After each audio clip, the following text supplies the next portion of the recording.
All that happens in this music video is they just walk around and they trash the shit out of this hotel. I know. And basically terrorize other families who are just innocently walking down the street. I don't know how I feel. I used to like the Spice Girls. The only good thing is they're all freaking hot as hell. Austin just admitted he used to like Spice Girls.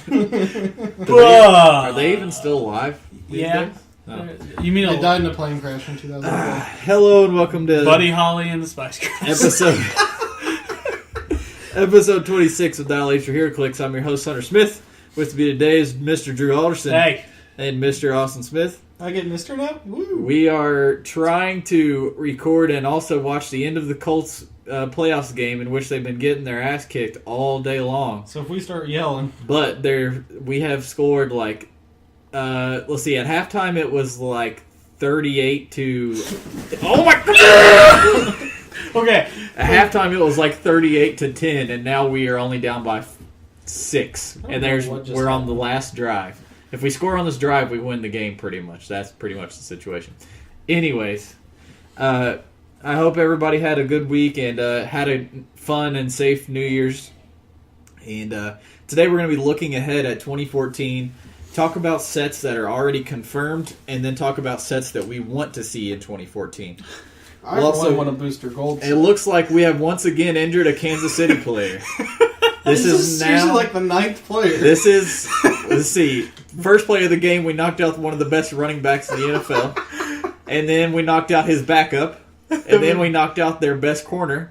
And then we knocked out their receiver. And now we have knocked out a fat lineman who must have looked at Andrew Luck wrong. I'm not going to lie. I really think this is looking pretty one-sided. They're just knocking them all out. We took a page out of the Saints playbook and just decided to kill any opposition who was giving us trouble. Salt the earth, kill their sons. But we're also going to go over the spoilers that we have missed because last week we had the special recap podcast. If you guys missed that, episode 25, I suggest going back and checking that out. It was really funny, and I laughed. What everybody who's listened to it seems to have enjoyed it. And I also have a new dial design assignment and a new best build assignment this week. Let's start off with some news. Like I said, there was a lot of spoilers, a whole lot of especially Yu-Gi-Oh! Spoilers. Woo! So we're going to start off. If you guys want to follow along with this, you can go to Heroclix.com for the pictures of these official spoilers. We'll start with the Gate Guardian. I'll let Austin talk about him. Oh, buddy. So I had made references before when we talked about Yu-Gi-Oh! Spoilers, how I really want some fusion monsters, because that's a pretty big mechanic in there. Gate Guardian, the card game, isn't a fusion monster, but they went ahead and went with it for this. Gate Guardian himself is a biggin at 300 points, 8 range, triple bolt, indom, fusion symbol, and he's silver ringed. And he's a giant. And he's a giant. And super rare? Yes. Golds? Yeah, be super rare. His special fusion ability, which this symbol will probably show up on a few other pieces. When a listed character is adjacent to all other listed characters and hits an opposing character, after actions resolve, it may be given a free action to replace these characters with Gate Guardian from your sideline. So it's hits. It could just be close. It could be range combat. It could be mind control. So you got to have all 3 of the pieces adjacent to each other, and one of them has to hit somebody. Yeah, and the way it's listed though is it could be 2 for other fusions. It could be 2. It could be 3. Yeah, it could be whatever. But for Gate Guardian, the Gate Guardian, there's 3. When it enters the game in this way, Drew! Touchdown! Oh dear Lord, he just won't stop running. No flag. He's going right through the stands. Sorry. Jesus, I had a heart attack. When Gate Guardian enters the game this way, it starts the same number of clicks from his starting line as the character given the action, and modifies his combat values +1. This trait is active even if the character is not on the map. So basically you have this bastard sitting on your sideline, and you're running Saijin, Kazajin, and Sango of the Thunder, which we went over. I used to love playing Sango when we played Yu-Gi-Oh! I know. And then Kaijin's pretty cool too. We went over Song of the Thunder last week, or the week before. Yeah. Gate Guardian himself, he has a special movement, special attack, and special damage power. He has them all on his first click.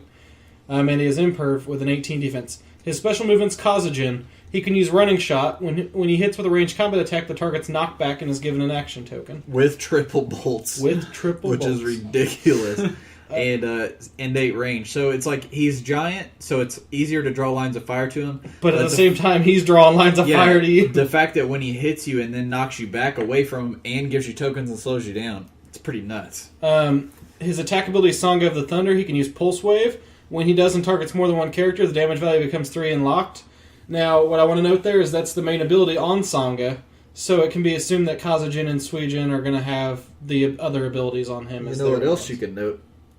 You could do both of those abilities at the same time. Yeah, you can. Your running shot, Pulse Wave, do 3 damage to everybody, knock them back 3 squares, and give them all action tokens. Seems fair and balanced. Yeah, it seems pretty. And that his damage ability is pretty cool too. Suijin, other friendly characters within 4 squares can't be attacked unless they're adjacent to the attacker. So so it excludes him. It's others, but I was gonna say, if it protects your medics. Yeah. He's 300 points. I mean, like, that's huge. But he is one of those pieces that I wouldn't be afraid to dump 300 points on.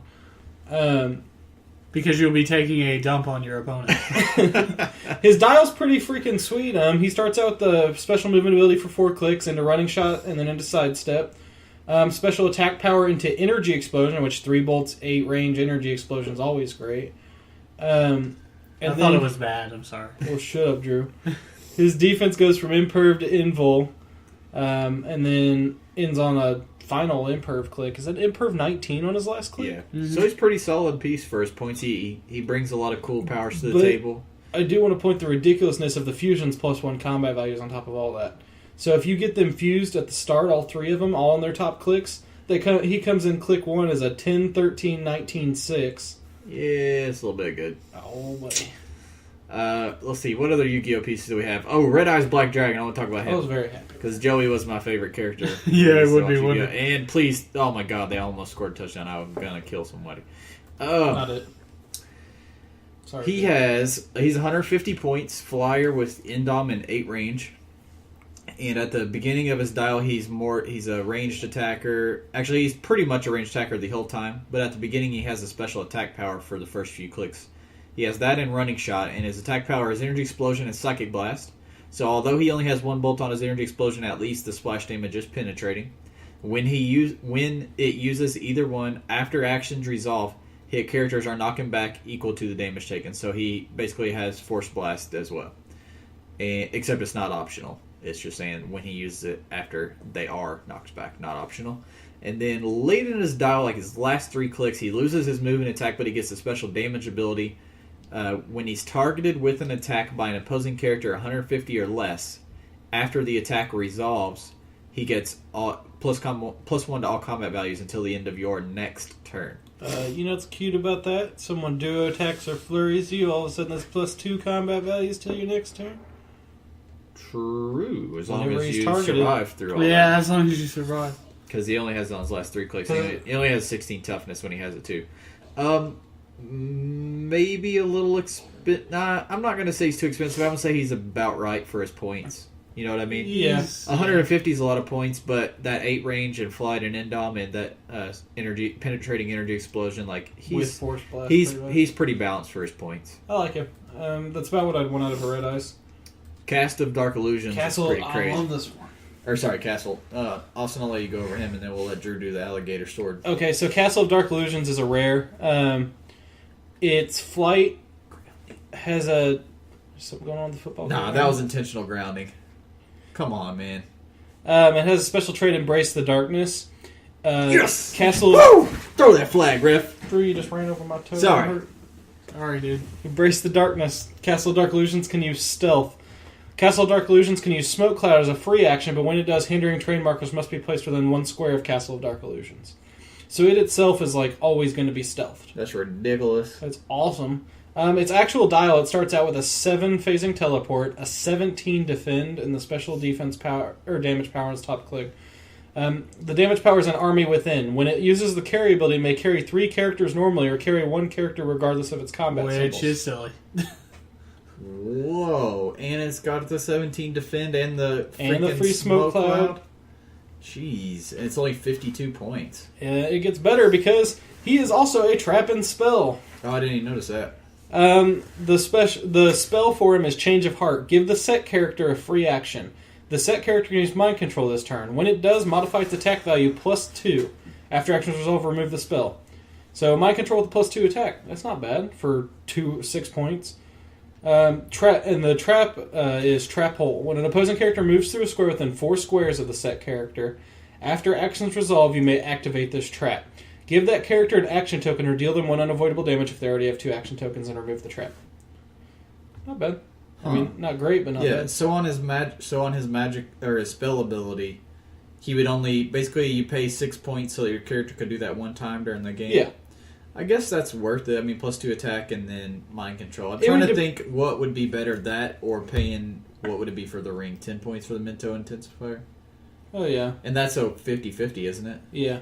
I think I'd rather go with Minto Intensifier for 10 points. Like having True. it full. Because at least that one not only does it does the damage and then you get to Mind Control too. But that's still, I mean, a pretty cool option. Yeah, and the thing is, these both... as with other traps and spells, you can either pay 6 for them, or when Castle of Dark Illusions dies, you can equip them as one of those. Yeah, that's true. You get either one. So, I mean, Castle of Dark... And it's not Silver Ring. That's a really cool piece. I mean, this is a cool piece. It's very focused, and it's good at what it does. It carries... It's a support piece by giving the 17 defend and the free smoke cloud. Like, it's pretty sick. And the other thing is, a lot of the other Yu-Gi-Oh! Pieces that are traps and stuff have been Silver Ring. This is the first one that hasn't been. So, I mean, you're talking about if you really wanted to, you could stack your whole team with trap holes on all your figures for 6 points each. And all of a sudden, whenever someone comes within 4 squares, boom, they have an action token. Yeah, or give them an unavoidable one. That's pretty cool. I also like that the traps are named or the trap and spell cards Or are named named after after actual trap and spell cards, Yeah. Alligator Sword. Woo! This one's pretty meh. Yeah, he's another Joey figure. Yeah, he's a common figure in the anime, I think. He sums him a lot. He's uncommon in the set. He's your generic charger, blades, claws, fangs, or toughness. He's got secondary melee attack. Yeah, he's 60 points. He'll get the job done. 60 points for 6 clicks, 5 of which are blades. Not terrible. He doesn't get, I mean, he gets a 3 at his last dial, but he loses blades, but he gains flurry. 10 movement charge on a 60-point character isn't bad either. He's basically, he's kind of like Red Eyes. He's basically balanced for his point cost. He's not super good. He's not super bad. That is it for the Yu-Gi-Oh! Spoilers. We'll get into the Superman Legion of Superheroes. Jesus. We got Mordrew first of all, which is a super rare. And one of his 2 traits shows us that there will also be a Mordrew in the OP kit. Oh, yeah. He has a morph power. You give him a power action, or when he takes damage from an opponent's attack, you may replace him with number 101 Mordrew on the same click number. Now, he's a giant size. I assume that the other Mordrew might be a tiny size. Yeah, possibly. He also has another good trait, Mystical Relics. When he makes a relic roll, modify the result +2. Once per game, give him a double power action and place a relic 15 points or less from outside the game in his square. Gee, Hunter, how many relics are 15 points or less? Pretty much every one. And he gets +2 to it. And he can do it at the beginning of the freaking game because typically you can't place a relic within 5 squares of your starting area. But you can... How many points is Mjolnir? 10 or 12. And he gets +2 to it. So that's a 50-50 to pick up Mjolnir. Something like that. I mean, that's pretty awesome. You basically are guaranteed to pick up whatever ring you needed because he's a pretty range-based piece. Finally, a reason to play relics. Yeah, he's really cool. He has Mystic's team ability. He's 200 points, flight, giant symbol, and Indom with 8 range, but only 1 bolt. But like I said, his powers, seems pretty range-based at first and then melee-based at the second. So he's how we usually like our clicks. We like them ranged and then close combat. Yeah, it looks like Kansas City just failed on 4th down, so it looks like we're going to be up by 1 point with 155. They used all the timeouts. They burned those 2 timeouts earlier when they didn't need to, so I think we got this game. We'll see. Yeah, because watch, he goes to catch it. He's out. He's out of bounds. Yep, 1 foot. He's out. He has Limitless Magic. It's a special attack power. It's pretty cool. You give him a free action, choose a standard attack power he can use till the beginning of turn. So this is kind of like... It's like Green Lantern. It's kind of like the Green Lantern set better because Green Lantern can't pick... Well, I guess has to be one he has to use a combat. Yeah, that's true. But really, most of the attack powers, the only ones are like Smoke Cloud. Yeah, they're not like. But still, this either way, this is really cool. He he gets basically whatever attack power he wants: Psychic Blast, Precision Strike. Remember, with his trait, you could be giving him one of the running shot hammers, and he would always have running shot, and then whatever attack power you'd want him to have. He also has a 4 damage outwit. He never goes below a 3 damage his entire dial. And then in his last few clicks, he turns into a brick with charge and super strength and a special defense power. He has invincible. Give him a free action if he has 2 tokens, and place a standard light object from outside the game in his square. Is it 5 clicks of that power in a row? Yes. So 5 clicks of invincible. What the hell are they thinking? With mystics. And Andy has, on some of those clicks, he has a special damage power of prob control. Opposing characters within range and line of fire can't use prob or the mystics team ability. You know what relic I would give him outside the game? Wonder Girl's Lasso. Freaking range, steal energy, and he's just back there popping. Yeah, plus mystics. Pulse wave. That'd be pretty sick.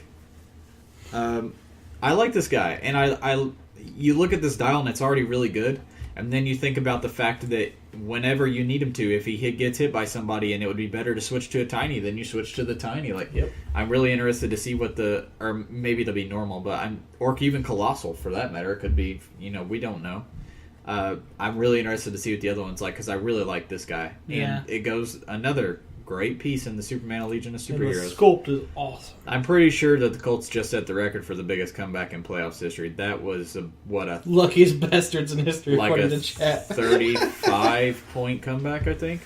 Yeah, at least. Oh, speaking of awesome Legion of Superheroes, Jesus. Starman is a beast, dude. Starman is only 95 points. Another JSA figure, which is awesome. He has 2 cool traits. After objects have been placed, you may place any 2 objects in each other's squares. And he modifies his relic rolls by +1. What that means is you can steal their relic and put it over on your side of the map and swap instead of like your light object. What else is... Yeah, so if your opponent's playing relics, then you can put your light object right next to your starting area, and then after they've been placed, then you just swap them and you steal their relic and put it on your side of the game. And he gets or you swap their gamma bomb. Then he has... Oh, yes! Drew, I'm playing this from now on in every team. Oh, no! And I Austin runs a gamma bomb. Actually, well, I guess you could place where gamma bomb goes anyway, so there would be no reason to reverse that and put gamma bomb somewhere else. But yeah, you'd put it on your side and be like, ha, he's going to switch it. I'd be like, no, I'm not going to switch it. His other trait is useful. Neckbeard. He, if you notice, Starman has no defense powers on his dial, but that's because he has traded energy shield and super senses. If there's one thing I've learned to hate playing against GSX Magneto twice now in the last 2 weeks, I freaking hate traded energy shield. When he's targeted with a close combat attack and either it evades or misses, give that attacker an action token after it's off. So you don't want to attack this dude at all. For one, he's got super senses. Then if you go ranged, he gets energy shield. And then if you go close combat and you miss, you get a freaking action token. So poison him to death is what you're saying. He has Perplex and TK on top dial and Flight. So he's kind of a support piece for the beginning. At the beginning, to help your other guys get set in where they need to be, and then he can come in. You could push. I would say TK your guys out the first 2 turns and push onto his pulse wave, and then let your guys kind of duke it out, and then he can come in as a secondary attacker and pulse wave somebody for 3 damage. And then he has a couple clicks of Force Blast, a couple clicks of Charge. But he is just so good for his points. And he's a really cool figure. We want figures to be like this, to be focused, be different, not be the same reprints of the same figures. And this is yet another figure that works with relics and has a cool, relic I'm liking trait. the fact they're pushing some relic synergy stuff, because relics really have fallen to the wayside with resources. We also had Dawnstar and Wildfire. Austin, you want to talk about Dawnstar? She's just as good as the old Dawnstar, which is really hard to do. Dawnstar is 81 points. She's Future Legion, Lost Legion of Superheroes, which is also her TA. She's a 12 movement hypersonic, 10 attack, 17 ESD, and 2 damage. Flyer, no endom, for 81 points. She has a special attack ability on her first click, Interstellar Tracking. At the beginning of your turn, choose an opposing character within 10 squares. Lines of fire drawn to that character this turn are only blocked by blocking terrain. That's so awesome. That is amazing. That's anti-stealth. For 81 points, anti-hand. Yep. Because it just means that lines of fire can't be blocked. I mean, like, there's so many things that counters. I feel like they're printing a lot of figures in this set so far that are, like, kind of... I don't want to say silver bullets to some stuff, but it's kind of cool how they have some anti-mechanics. Yeah. The dial itself, she drops onto some willpower and prob mid-dial with sidestep, and then ends with super senses, more of the attack power, and hypersonic on bottom dial. I like her. I mean... She's great. These... Especially the first 2 clicks coupled... So that movement, a 12 movement, is really good, especially with flight and hypersonic, and then the fact that she's a wild card as well, so I like her. That's a great taxi right there. Like I was saying earlier, like the old Dawnstar was really, really good, and it's pretty hard for them to make a new Dawnstar that's almost just as good. You know what I would copy with her wild card? What's that? Green Lantern.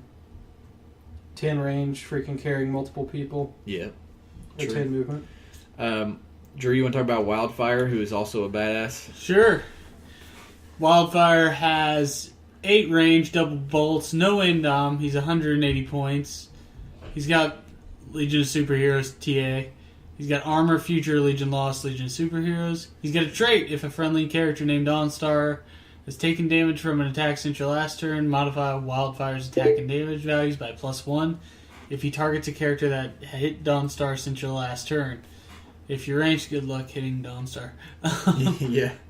He's got, top dial, he's got a 10 running shot, 11 attack energy explosion with 17 invul. And 4 damage with the 2 bolt 8 range. That's a nice energy explosion. Yes, it definitely is. That is. Down dial, he gets an attack special. He can use Penetrating Psychic Blast and Pulse Wave. You can use Pulse Wave normally, or you may give him a double power action to use it, and his printed damage value is dealt to all hit characters, which is 3. It's pretty sexy. That is pretty sexy. What I like best about him is those defense clicks, though. Yeah. He's got a stop click, I think, isn't? Yep, stop dial click. and last click.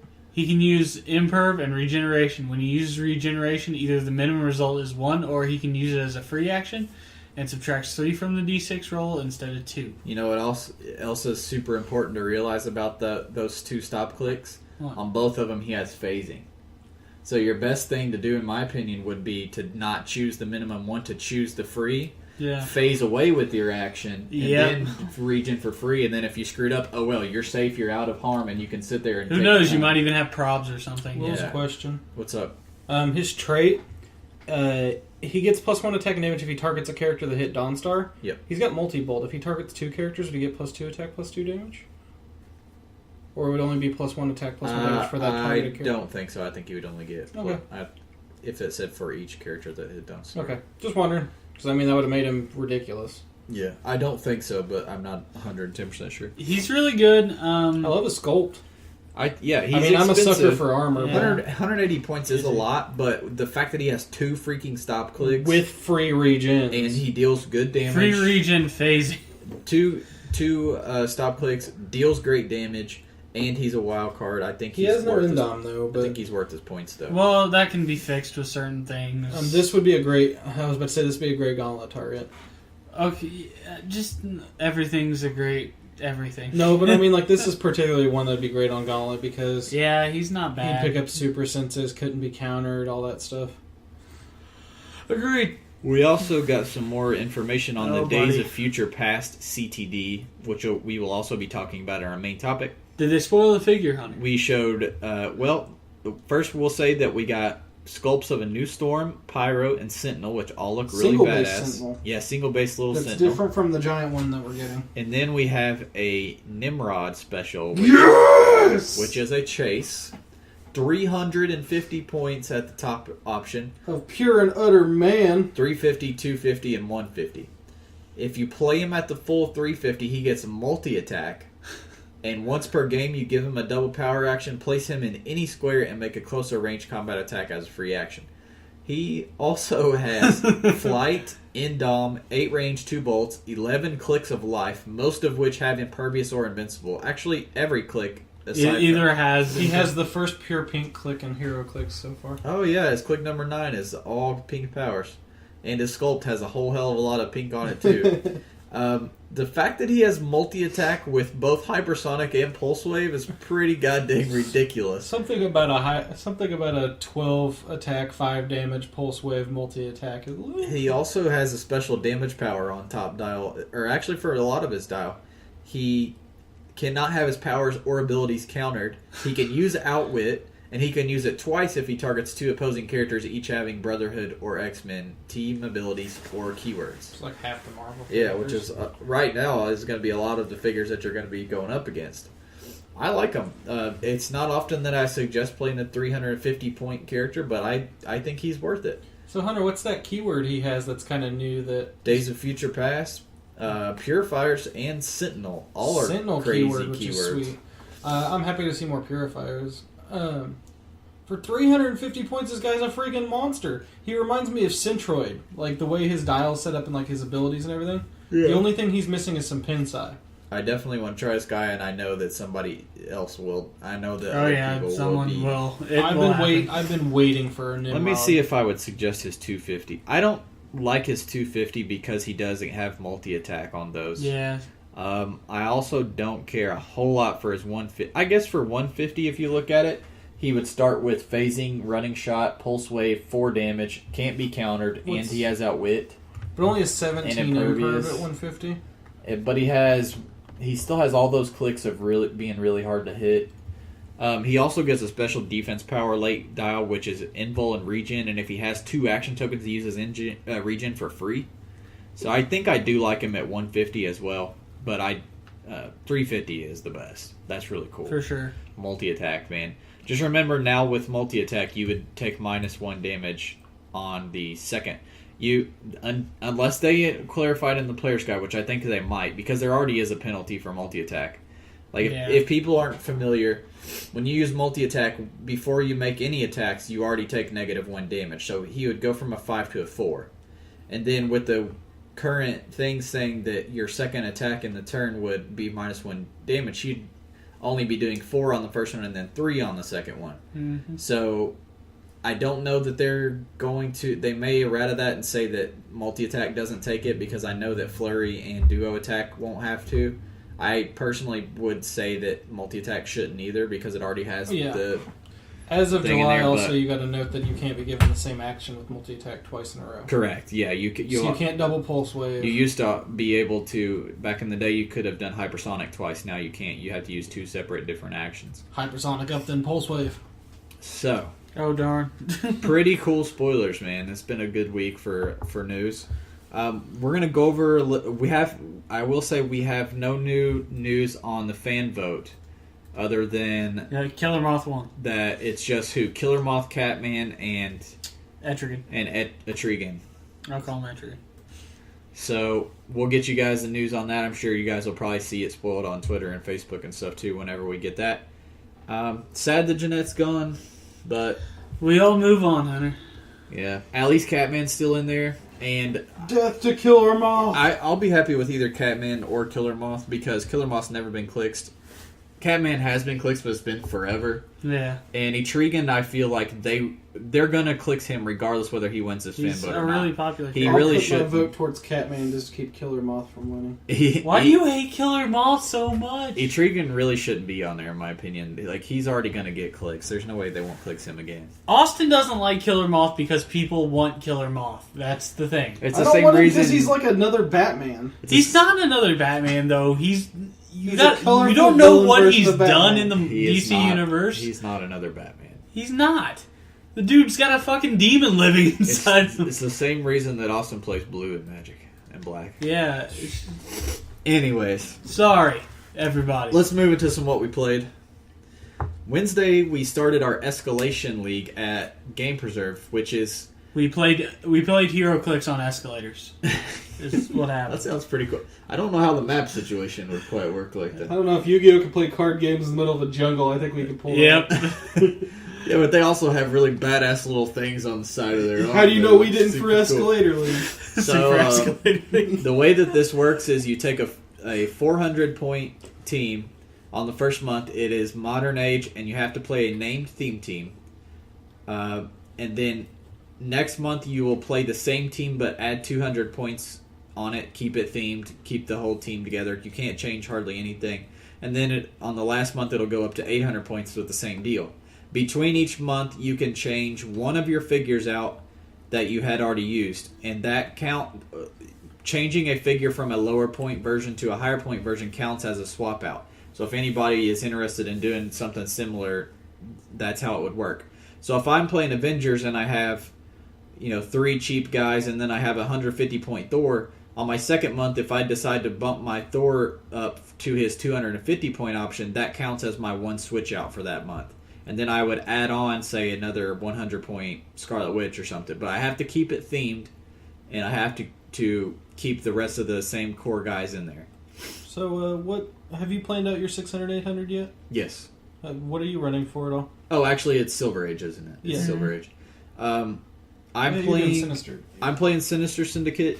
I went 2-1, and the one I lost, I honestly should have won. Time ran out, and I was destroying. I had Lizard. Okay, I'm playing Lizard, Alyosha, the Book, Vulture, Electro, and Shocker.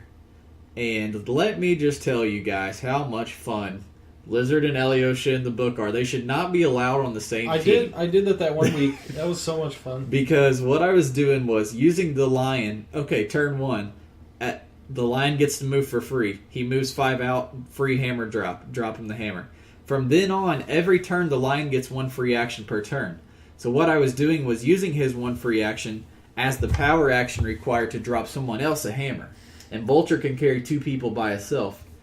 And when Alyosha moves up to get a hammer, or he takes a power action to pick up the hammer, now Lizard gets to move for free. It's just ridiculous. My whole team was I never had to worry about wasting actions to pick up hammers because the Lion can do it for free. So at the beginning, I hammer up, get power cosmic, and then I just go in. Lizard with Anger's hammer and Scotty's hammer, both on him, it should not be allowed. He's already hard enough to kill as is. He never... My first game, my opponent sunk every bit of damage his team had into killing Lizard, and motherfucker still didn't go down. It's because you'll hit him for 5 or 6, and it's okay, beginning of my turn, free regen. Okay, now I'm going to do my free tail whip. Oh, that's a -1 attack. Oh, shucks, I have 2 hammers on. I have +4 attack. That's now a +3 attack. I don't have to take the -1. I hit that, heal up, drop a hammer at the beginning of the turn for free with a quake. Oh, I'll heal 2 off that. Now Alyosha's going to move and do a running shot. Oh, Lizard gets to climb over to whoever he wants, and now he's going to hit himself, and he's right back up to top When we played that best build thing, I went up against that Lizard without hammers, and I wanted to kill myself by the end of that match. There was 2 times in that game where he went to bottom click and went to top click the very next turn. Just healed straight up to top click. I hate that Lizard. I love him. It was a blast. The first game I won pretty handily. Second game, he was playing the Iron Man, Iron Patriot, the older one, the better one. And with the rings, and it was on a map that wasn't too favorable for me, and he moved Iron Man up with a Flame Blast ring, and I had all my guys clumped together because I just carried him. Mm-hmm. So I rushed up Vulture and brought 2 of my guys with me, Shocker and Electro. He proceeds to Sharpshooter, Energy Explosion, Psychic Blast, Vulture, so that he can do not only 6 damage, he burned a ring too, not only 6 damage to Vulture, but also 4 to each person, 4 to Electro and 4 to He also didn't realize he's going to hit himself with 4 penetrating from the energy explosion because I had based him. So he did 14 damage to me and 4 to himself, but he did 4 to his 300 point main piece, or 200 point main piece, and that put him on his crappier clicks. Well, I was like, that's a lot of damage, but it's worth the sacrifice because once I get this Lizard going, he motherfreaker ain't going down. He proceeds to pick off my entire team except for Lizard, who now has his 2 hammers on. He's ready to rock. Lizard killed the entire team by himself, but he had 2 support pieces left at the end of the game when time ran out, and he won by 10 points. So, but Lizard was top click. Lizard was just wrecking people. He killed that duo by himself. Just ran over, killed Freak. He was just eating everybody for dinner, man. I loved him so much. I can't wait. I love that figure so much. I'll be adding Mysterio, who has in-cap and outwit. Yep. I'm going to give him Grey Goth so that he can see over and be in-capping. I'm adding another old Hobgoblin who only costs like 30 points, and he also has in-cap like 10 range and I know what you're talking about. And there's another figure that I'm adding that has in-cap. Basically, I'm going a lot at in-cap, and then the rest of my team can swarm in. So you can slow him down while Lizard proceeds to tail whip. Yeah, and then I have the Shocker that Psychic Blast and then gives tokens too. So my 6 and my 8 will be slowing you down. I'm really looking forward to it. It's really fun. It's cool seeing everybody's different theme teams, Last round I played Jairus' Thunderbolts team. He did hit me with Disintegration Beam and got rid of my book. However, something to note, the Disintegration Beam does remove the book from the game, but anybody else on your team who has already had hammers equipped to them will keep their hammers. They just won't get the effects of the resource. So luckily, I already had my hammers on everybody when my lion got hit with the... Oh, he hit the lion with it? Yeah, and got rid of the book. So, but by that point, I had taken out most of his team, and I still had Lizard and Alyosha, who just raped.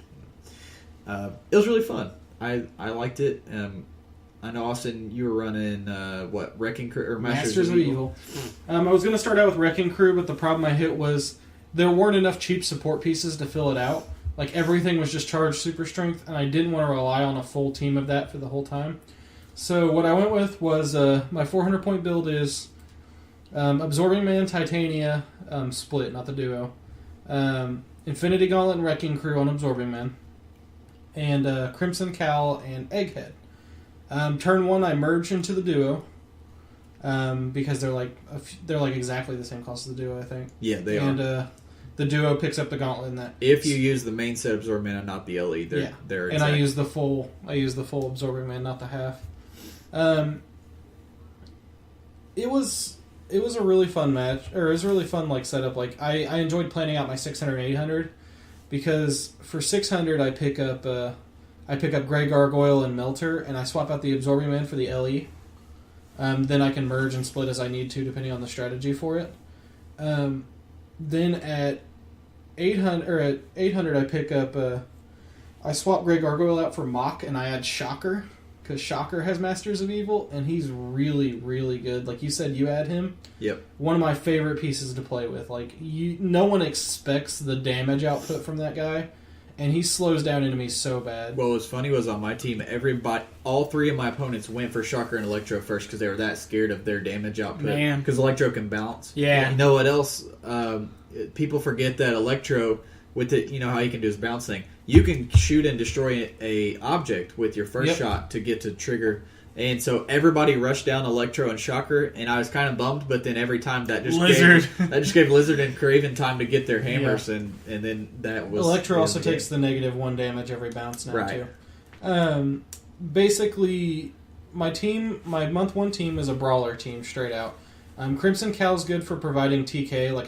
I actually used Crimson Cow to TK Egghead around to provide good outwit where my opponent wasn't expecting it. Egghead has a special attack power where he deals penetrating to characters without the normal damage symbol, which is okay for some figures. It got good use on characters with Grethos Hammer and stuff like that, who pick up Giant. Yeah. But for the most part, I use him just for his outwit. He's a 50-point outwit. And he helps you make theme on a team that's otherwise usually really expensive pieces. And he provides me with theme team props, too. He's a good person to do that off of. So basically, if I won map roll, I would always pick Realm of Death. Very closed-in map, very good for getting and approaching the opponent. The gauntlet actually starts with +2 in phasing, so I can move 12 squares out with the duo, position myself, grab 2 objects on my way, get set up and everything, and then just proceed to wreck house on my opponent. The duo ignores characters and hindering on movement on its own already, so they have no problem getting where they need to be to swing. A lot of times what I found myself doing was just full moving the duo, tying up a bunch of opponents at once before they were ready for me. Because it's really hard to hit that duo with an 18 imperv that can't be outwitted with super senses off the gauntlet. So I would move in, I would get in the middle of all my opponents, they'd have issues hitting me, I'd tie up like their pin psi pieces and all their I'd avoid exploit, try to tie up pin psi, just to try to get their penetrating down. Because if they don't have penetrating damage, that duo is really hard to take down. And even if they hit you, you're going to heal it back up with Soul Gem anyways. So. And that's really what it came down to was duo attack with Soul Gem. My first game was against Scott. Scott was running the Legions of Doom, all the older figures. Props to Scott for trying. They really weren't that great compared to modern pieces. Killed a few of them, grabbed some objects, killed a few more. My second, shame on him for having fun. He's praying that SLOSH comes out before the 800 point, and this is a WizKids thing. Yeah, so I think he might make it on the 800 one. We'll see. I'm really hoping. He wants to add, I think, Solomon Grundy. Yeah, Grundy's going to be a blast. The second match I went up against was against he was running Mock, the Serpent, the old guy Serpent, and 2 Trolls. Mock, with the duo merged, I passed his point thing by 10 points, which means he didn't have as much of an effect on me as he was probably hoping. That was quite possibly the closest game in Heroclix history I've ever played. I was on the bottom dial of that duo like 4 times, the very last click. And I just kept bringing it back and bringing it back and bringing it back. It was good luck on my part, bad luck on his, then bad luck on my part, and good. It was such a swingy game, and that's why I don't really like tentpole play sometimes. Because like you miss a few attacks in a row, and it could be game over for you. Yeah. I actually hit bottom click. I ran up, tied him up as soon as I could before he could get his hammers out. I missed a couple really vital attacks, wasted some objects on Mock, trying to hit him. He knocked me all the way down to my last click. I had the purple gem showing, which is +2 movement and phasing teleport. I took my chances. I went clear across the map, like 12 out, to a corner, ran Crimson Cowl and phasing teleported her over because she was down on support. And I kept trying to heal myself up, got myself back up, kind of top dial a little bit. I was on Soul Gem, so I just started smacking. I hit Soul Gem Pick-a-Power, chose Precision Strike, charged, grabbed an object, and came back and smacked Serpent for like 7 damage and one-shot him. Because without Super Senses, he's really not that big of a threat. Yeah, he's like, 18 Super Senses? Yeah, and by doing that, I healed myself. I healed myself 2 and then 1 from Steel Energy. And then with second duo attack, I swung, killed a Troll, healed another, so that was 6 I healed in 1 turn.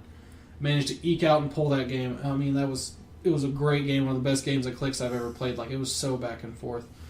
My last match was against an Arkham Origins team. The team itself was interesting because, like, a lot of the Arkham Origins pieces I don't really expect people to be playing a lot of, like, in serious connotations. They're actually kind of, in the combos he was doing, like, they were kind of a threat. Like, they were kind of hard to keep up with. I was lucky he had a lot of outwit on his team. The Gauntlet kind of saved me from that. He was running hammers, and he didn't have a lot of exploit on his team, and I was immune to his outwit. So my first target, of course, whoever he put Scotty's on was going to die. Like, that was my goal. And he put it on that Bane. And that Bane has 2 stop clicks that modify his combat values. Mm-hmm. I got lucky. He hit both stop clicks, rolled too low to get any bonuses out of him. Had him on his last click, and he managed to pick off my duo. A lot of bad rolls on my part. It was a close game. I had a lot of fun with the 400-point Escalation League. Really can't wait to play it at 600, 800. Punky Drewster, what'd you play? Oh, Brotherhood, right? Yeah, Brotherhood of Mutants. I went 2-1. We all went 2. We were like right in a row. Like I had 5 more points than Austin, who had like 5 more points than you, and we were just like... No, dude, I beat Austin. Did you? Yeah. No. I was like 6th. Austin was like 8th. It was pretty good. 7th. I thought we were all in a row. Yeah, pretty much. Weird. I think it was you, then me, then I Austin. think we were 3rd, 4th. Suck it, Hunter. Me and Drew beat you. Woo! I was ahead of you guys. No, he was ahead of us. Yeah, I was 3rd. Drew's 4th. Suck it, me. Hunter beat you. Woo! Drew's team was pretty dang good. My team was the Brotherhood of Mutants team. It was GSX Magneto. Velveeta cheesy in here. Oh my gosh. Chester Cheetos. Is that jalapeno or just original? It's fiery as fuck. Cheesy. Anyway, GSX Magneto, GSX Sabretooth, Really feeling the Velveeta. Did you put your come on? Did you put the custom trench coat on them yet? No, I need to do that. Scarlet Witch from Chaos War. Oh. And my main man Toad. Toad. I love that Toad. That's the cheesiest piece on that team. And people underestimate that Toad. He's so good, man. This is where you playing Book too, right? Yep. Yeah. Imagine a Toad that can actually deal damage too. With 7 hammers. Until he's been popped off a team base. He just hops around, That's just quaking everyone. You'd be like, how does that team fit 400 points? It does. Barely. It's like 399. Because I remember adding all those pieces up and it was 372 points. And it was like, put Book on here and I'm good to go. See, Drewster here's taking it upon himself to say everything I play is cheese. Then he pulls out that GSX Mags and Chaos War Scarlet Witch. Hey, man. I gotta imagine. I'm just saying, like... I want to get into this one day, but it's not going to be today. Oh no, here we go. Because I'm sincerely getting tired of people calling things cheese. I mostly play around, but we'll get into this another day. I gotta imagine that Magneto with Nulls and Sabretooth with Angers would be pretty nasty. It's pretty nasty. He's flipping me up, but he just played an equally... There's a lot of good stuff that would be good with certain hammers. Like I said, I played Lizard with Anger's hammer, and it was freaking ridiculous. GSX Magneto. We'll get into another piece that's good with Anger's hammer here in a bit. Any piece ever. Yeah, sure. No, this piece I'm going to talk about is really good. But, yeah, I did okay. I mean, I ended up losing to not GSX, Web of Spider-Man, not Nightcrawler. Oh, yeah. Because, you know, guy's impossible to hit even with Book, and it's just... Yeah, when I talk about it today... Yeah, he's tough to hit. Yeah, he's just... I hate that piece. I love that piece, actually. It's one of my favorite pieces, but... Oh, man. What about giving that dude a hammer? Giving him Nulls so that he gets willpower and +2 attack? That's what he did to me today. Okay, because usually, like, his only deficit is he doesn't have willpower and he has a low attack. You give him a freaking hammer and give him Nulls. 19 defense, 12 or 13 attack, actually, I think. Just the fact that it's a night... I don't know. You guys know about Nightcrawler, so... Screw Nightcrawler. But the entire... I did good. My first game was kind of a roll because Magneto's stupid. And he had a range team, which means I was going to win. Because Magneto just... You can't beat Magneto if you're playing a range team. Gee, I wonder why Austin would hate that Magneto. Because all you play is range teams. I played a melee team today. Yeah. Well, Iron Man's your big guy, so... Thank you for calling him my big guy and nothing vulgar. There's a little subtext to that. What'd you play today at the dugout for our 600-point duo attack? I'm starting off the dugout, too. I feel special. What'd you play? I forgot. Oh, Blue played Beetle Booster Gold? No, not Blue Beetle. I played Mr. Miracle and Oberon. Yeah, a different JLI team. Why don't you tell us about that combo with Angers that might rhyme with homo? Lobo. Oh wait, no, I meant Austin. Oh Smith. yeah, I meant to ask you, how did Lobo with the Anger's hammer go? He's good. I mean, I didn't get to do much with him. I won't 1 and 2, but like when he got in, he got in. I'd like to see him with Angers and Scotty's together. He rolls onto Flurry, where his second thing is a lock damage value. That's so sick. Yeah, that is really good. And he has some exploit already, doesn't he, on his dial? Yeah, he does. Yeah. And he has a little prop control here and there too. Yeah, I liked playing that piece. You played him in that battle royale. Yeah, I was gonna say he's a great royale piece because on each person's turn he gets to heal one. So I can only imagine him with Anger's hammer also that he'd be ridiculous. Who else do you have? Anniversary Ice, who's a really good piece. Anniversary Ice. She has, an 8-range barrier? 8-range barrier and a special in cap that they can't be moved or replaced with it until your next turn. Who else were you running? Blue Beetle from DC 10th. Booster Gold from Batman. Mr. Miracle and Oberon from Brave and the Bold. Now, what all do they do? Because I've never played them. How do they work? Okay. What's special about them? This is a piece I wanted for a long time, and I finally got it from a good friend named Tony. Let me pull it up here. Yeah, Mr. Miracle and Oberon.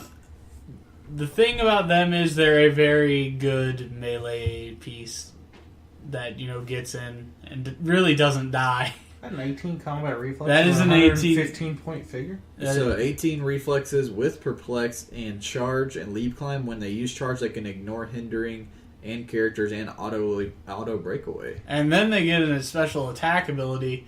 Friendly characters within 6 squares ignore opponent's plasticity and succeed on breakaway results of 2 to 6. Damn, they can go wherever they want. And they're Indom, which most of the duos from that set weren't Indom. The Brave and the Bold ones. Yeah. And they're only 115 points, too. They're a really good piece.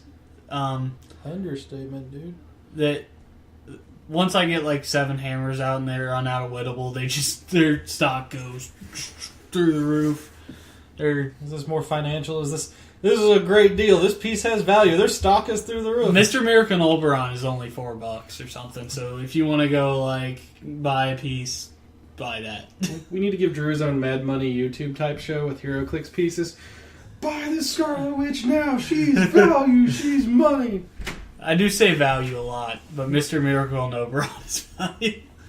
That looks like a fun piece. That's a value menu piece right there. Hey, let me get in a quick the tip here. When you're playing Blue Beetle, remember that when you energy explosion, you also have Force Blast. With triple bolt. With triple bolt. And sharpshooter. And sharpshooter. I imagine he was a little nasty with the running shot. Oh my gosh. I didn't get he got killed. He was the biggest target. I remember when they announced those EE changes, all those threads popped up. What pieces are old Blue pieces? Beetle. Everyone was like, that Blue Beetle, that Blue Beetle, that Blue Beetle. But yeah. He did God's work. I thought Jeremy's piece was in a square. It wasn't, but it was lined up perfectly. He had someone here, and then someone over here, someone, they were behind each other. And I just and then they had the duo over here, so I just hit them all. And I was just like, boom! You just whipped out the BB guns. So that's just 3, and they all had energy shield too, so it was 3 damage, and I was just like, then I did it again, and then I died. Still, for a 55 point figure to get off that much damage is pretty. He's damn a beast. It ain't the only one that got off on there. I played Cable and Deadpool duo, which is a figure I've had since the beginning of us playing Clicks. That was one of the first figures I got, and I've never played them. And honestly, I barely got to play them at all today, so I'm going to try them again some other time. Because I took the first round bye, and then I had a Soldier theme team. I had them, and I wanted to try out Detroit Steel, who I really enjoyed. He was really good. And I played 2 Mage Knight Zandressen Windsman and 2 Mage Knight Gasolite Sword Brother, both of which are excellent pieces for only 40 or 45 points. Those are the 2 mercenary pieces we talked about before. They are 2 of the better. Yeah, they're 2 of the better ones. They're 2 of the better, cheaper guys. Drew's excluded from this. And I had a Soldier theme, and I would give the duo Null's Hammer because they don't have willpower, and I would give out a bunch of other hammers, and then I would also give them Anger's Hammer so they'd be hard to kill because they have 11 clicks of life. Yeah. And what's cool about Cable and Deadpool is they phase, and then they get a free duo attack. The hell? Yeah, if they have no tokens, and then you phase them, no tokens. duo attack. I always use the Perplex from the book on their damage, and they have 2 hammers, so they're at a 14 attack, and they just don't miss. And then I can do that, or then the second time I can running shot, or I can sit there at RCE. And then when you go to hit them, you'll hit them for a couple, but then they have Anger's Hammer, so they'll just phase away and regen. The problem was, like I said, I took the first round bye. Second round, I went up against Scott. I kind of ran away at the beginning so that I could set up and get hammers out and get Power Cosmic, because he had the Black Adam and Shazam duo, which was actually the original team I had built to play this. And then I realized that I could play Cable Deadpool, so I switched my team up. And he has a freaking 12 Hypersonic, and he had Gauntlet. And so I basically tried to stay away from him, get all my hammers out before I was ready to fight him. Mm-hmm. And we ended up spending so long setting up that by the time we actually started fighting, time ran out. He killed 2 of my cheap guys. I pumped 11 clicks of damage into the duo and was just going to kill them and then wax the rest of the team. And time ran out before I could finish off the duo. And so I lost points. Third round I played against Philbo, who had a pretty good defenders team with some good pieces, but he didn't have a resource, and I had book, and it was just too much. it's just such a disadvantage not playing a resource. Did you actually explain what this event was earlier? Yeah, it's 600 points, and you must play a duo on your team. You don't have to play a theme team or anything. And it was Silver Age, and but like I said, I had a good time. Both of the Mage Knight pieces are awesome. That's good to hear. Because I was really hoping they would. With or without hammers, they're both really good, especially with hammers. And I honestly, Detroit Steel did most of my damage. Like, he's really sick. Precision strike energy. Looking at him, you were like, eh. And I was like, you get to say I told you so all the time. Honestly, you know where the goodness comes in with him is the ATA too. Yeah. Honestly. But that precision strike energy explosion was really useful. Because, like, in Scott's game, like, he had a bunch of people grouped together getting defend balls and having, like, impervious on almost all of them. And Precision Strike just 1-1-1-1-1, like, and on my second game, I don't care to spend 1 damage to everybody every turn. So I really like Detroit Steel. I definitely want to try him again sometime. But I do want to try Cable and Deadpool again sometime because they look really fun. And I hardly got to use them that much in this term as well. What did you play, Austin? So I wanted to try, when I heard it was a duo thing, I went with my 600-point escalation team because I wanted to practice them before the next escalation league. Drew called me cheese the whole way there and made fun of me. Hey, I'm just saying. Because absorbing my Titania is cheese. They are really good. I don't know that they're cheese, but they're freaking good. If Lobo with Anger's Hammer is cheese, then Absorbing Man Titania I'd say they're on the same level of goodness. Well, then good. You have no room to talk. Just saying, Drew. Just saying. Don't kill me, Drew. I don't want to. Today's show was sponsored by Velveeta. How many cheese references can we fit into one episode? Basically, my 600-point escalation team was Hunter had posted saying that we could start them unmerged as long as we merged them on the first turn. So that way we could have a later split option that was a little higher. So I went with my 600-point escalation team, which is LE Absorbing Man, Titania, Crimson Cowl, Melter, Grey Gargoyle, and Egghead. Once again, Gauntlet, Wrecking Crew on Absorbing Man. Turn 1 merge, because I had to. Pick up 2 heavy objects, run in, start smashing stuff. My first game was against a X-Men Brotherhood team. It was running the the Professor X Magneto duo. I wanted to kill that Professor X Magneto like as fast as possible, just because I knew that he had a power plant with it, and I knew that there was some potential there that I didn't want to bother with. So I ran up on it. I outwitted its super senses, and I took 2 objects, consumed both to do 3 to my damage, and went smacked for 7. It's so sick that you can consume the objects. And the other thing was I ran one of those, since it was Silver Age, I ran one of those worker spiders for 10 points that have Empower. Ran him with it, so it was just... I kept leap climbing up to bonus both my duo attack damage and just swinging for the hills. After that duo drop, though, it was kind of like clean up, like outwit defense with Egghead and just run in and smash. Yeah. Were your games easy, Austin? Yeah, the first one was. The second game was not. Second game, his entire team was combat reflexes, super senses, and shape change. He was running that Nightcrawler that everyone hates so much. I made the mistake of wasting 4 turns of my life trying to hit the damn thing. Finally, I hit him. Yeah, and I would have one-shot him, and he super sensed. And when I play Nightcrawler, I never go after him. I always go after the rest of the team, because the thing about Nightcrawler is he can't hit you hard. Yeah. And his job is to hit you and pull you back to his teammates so they can do damage to you. So all you want to do is just get to the teammates and start busting them up, because then you don't give a crap. Like, the problem with Nightcrawler is, oh no, he's going to hit me and take me back to the rest of his team. So just go to the rest of his team and just start. That's what, when I realized that I could... I was running the math in my head. I'm like, okay, I got to get through shape change, and I got to get through super senses. That's 33% for me not to hit it. It's like I can one shot him. I know that by consuming objects. You can put objects outside the game for the duo to swing. I was like, okay, I can one shot him if I can hit him, and I thought I'd hit him, but he kept perping his defense. He was hiding in stealth. It was just a mess. So finally, I was like, screw it. I went after Ravager, outwit her defense, one shot her. Went after Lady Deathstrike, almost one-shot her. Phantom X, when the guy got farther down his book, Phantom X became ridiculous. Like, those +2s to stats. And the annoyance with Eva if Eva dies that turn, he should be able to spawn one. I find it absurd that he can push it to like swing or something, or to. He should be able to.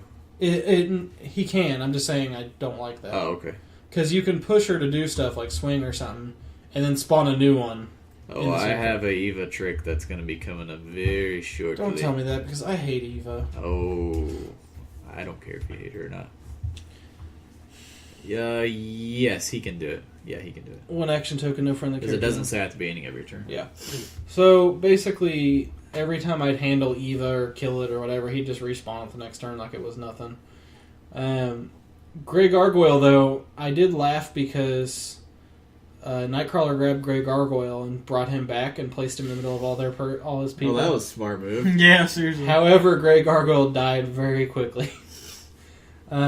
Oh man, that Grey Gargoyle, I got some good play out of today. Like, I really enjoyed him. My last game especially. But I lost my second game. It just came down to the fact that he had so much super senses and combat reflexes and shape change that I just couldn't hit anything, even without wit. And then when Book started hitting +2 and +3, it was over. My last game was against the War Machine Prime, Iron Man War Machine Duo, the new one, Pepper Potts, and someone else. The 50-point Tony Stark from Iron Man 3, the really good one that I love. Yeah. Great piece. Yeah. Basically, I got lucky because Melter was on my team.